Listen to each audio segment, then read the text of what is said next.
আসসালামু আলাইকুম। দুপুর 2:55 আজ রবিবার। বাংলাদেশ বেতার কক্সবাজার স্থানীয় খবরে স্বাগত জানাচ্ছি নাইজিন হুদা প্রমি।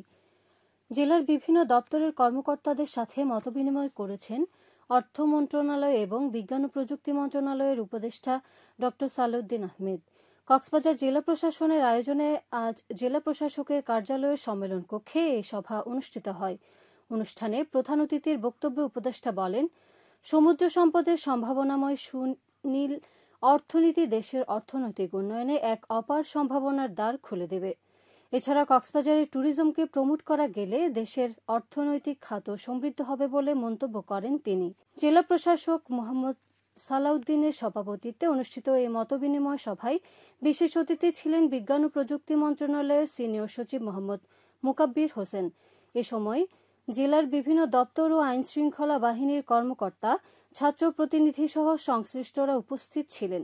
সভায় পর্যটন শিল্পের বিকাশ, একবার ব্যবহৃত প্লাস্টিক জাত পণ্য ব্যবহার বর্জন, স্বাস্থ্য শিক্ষা, রোহিঙ্গা ইস্যু সহ বিভিন্ন বিষয়ে আলোচনা অনুষ্ঠিত হয়। বিশ্বের দীর্ঘতম সমুদ্র সৈকতের শহর কক্সবাজার এখন মুখরিত লাখো পর্যটকদের পদচারণায়। কক্সবাজার হোটেল গেস্ট হাউস মালিক সমিতির সভাপতি আবুল কাশেম শিকদার জানান, গত 2 সপ্তাহে প্রায় 16 লাখের বেশি পর্যটক ভ্রমণে এসেছেন। এই সময়ে পর্যটন সংশ্লিষ্ট খাতে আনুমানিক 1,600 কোটি টাকার বেশি ব্যবসা হয়েছে বলে জানায় Cox's Bazar chamber of commerce and industry. গত 13 ডিসেম্বর থেকে কক্সবাজারে পর্যটকদের আগমন বাড়তে থাকে। টানা 15 দিন কক্সবাজারে পর্যটকদের ভিড় ছিল স্বাভাবিকের চেয়ে বেশি। কক্সবাজার সমুদ্র সৈকত, সেন্ট মার্টিন ছাড়াও পর্যটকরা কক্সবাজার টেকনাফ মেরিন ড্রাইভ হয়ে দরিয়ানগর, হিমছড়ি, ইনানি, পাটুয়ার টেক সহ বিভিন্ন স্পটে ভ্রমণে যাচ্ছেন। আর পর্যটকদের নিরাপত্তা, যানজট নিয়ন্ত্রণ এবং শান্তি শৃঙ্খলা রক্ষায় জেলা ট্যুরিস্ট ও ট্রাফিক পুলিশ দায়িত্ব পালন করছে। জেলা ট্রাফিক পুলিশের অতিরিক্ত পুলিশ সুপার জসিমউদ্দিন চৌধুরী জানিয়েছেন, পর্যটকদের সার্বিক নিরাপত্তায় জেলা পুলিশের টহলও বাড়ানো হয়েছে।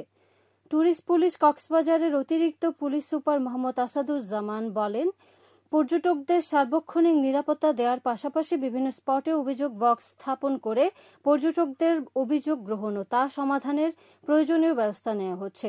কক্সবাজারের জেলা প্রশাসক মোহাম্মদ সালাউদ্দিন জানিয়েছেন, পর্যটকদের হয়রানি রোধে নির্বাহী ম্যাজিস্ট্রেটের নেতৃত্বে মাঠে রয়েছে ভ্রাম্যমাণ আদালত।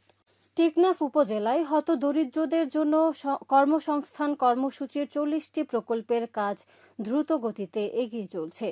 ইতোমধ্যে প্রকল্পসমূহের 80% কাজ শেষ হয়েছে। বাকি কাজ আগামী মাসের মধ্যে শেষ হবে বলে আশা করছেন প্রকল্প সংশ্লিষ্টরা।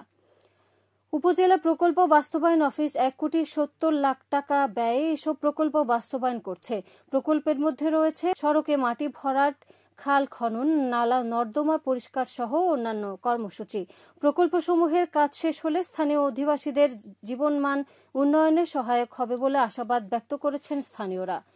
উখিয়ায় দুর্যোগ মোকাবেলা ও প্রস্তুতি গ্রহণে আগাম সতর্কবার্তা বিষয়ক অবহিতকরণ সভা অনুষ্ঠিত হয়েছে। আজ উপজেলা প্রশাসনের সহযোগিতায় বেসরকারি উন্নয়ন সংস্থা সুশীলন রাজাপালং ইউনিয়ন পরিষদে এ সভা আয়োজন করে। এতে সভাপতিত্ব করেন রাজাপালং ইউনিয়ন পরিষদের ভারপ্রাপ্ত চেয়ারম্যান মীর শাহিদুল ইসলাম রোমান। সভায় প্রাকৃতিক দুর্যোগ মোকাবেলায় আবহাওয়ার আগাম সতর্কবার্তা, ঘূর্ণিঝড়ের সতর্ক সংকেত এবং মহা বিপদ সংকেতের ঝুঁকি সম্পর্কে ধারণা দেওয়া হয়। এই সময় সরকারি কর্মকর্তা, জনপ্রতিনিধি, রেড ক্রিসেন্ট সোসাইটির সদস্য, সিপিপি সদস্যরা সহ সংশ্লিষ্টরা উপস্থিত ছিলেন। আবহাওয়া আগামীকাল দুপুর 12টা পর্যন্ত 24 ঘন্টার পূর্বাভাসে বলা হয়েছে, অস্থায়ীভাবে আংশিক মেঘলা আকাশ সহ আবহাওয়া শুষ্ক থাকতে পারে। সে সাথে মধ্যরাত থেকে সকাল পর্যন্ত হালকা থেকে মাঝারি ধরনের কুয়াশা পড়তে পারে। কক্সবাজার সমুদ্র বন্দরের জন্য কোনো সংকেত নেই। আগামী 24 ঘন্টায় দিন ও রাতের তাপমাত্রা প্রায় অপরিবর্তিত থাকতে পারে। আজ সূর্যাস্ত যাবে সন্ধ্যা 5:20। আগামীকাল সূর্যোদয় হবে ভোর 6:30। আজকের সর্বনিম্ন তাপমাত্রা ছিল 18 ডিগ্রি সেলসিয়াস এবং সর্বোচ্চ তাপমাত্রা ছিল 28.1 ডিগ্রি সেলসিয়াস। এখন জানিয়ে দিচ্ছে বাঁকখালী নদীর মোহনা ও সংলগ্ন এলাকার সামুদ্রিক জোয়ার ভাটার সময়সূচি। আজ জোয়ার শুরু হবে বিকেল 3:35, চলবে রাত 9:45 পর্যন্ত। ভাটা শুরু হবে রাত 9:45 চলবে রাত 4:26 পর্যন্ত। পুনরায় জোয়ার শুরু হবে রাত 4:26 চলবে আগামীকাল সকাল 10টা পর্যন্ত। খবর শেষ হলো। আমাদের পরবর্তী খবর প্রচারিত হবে আগামীকাল সকাল 9:25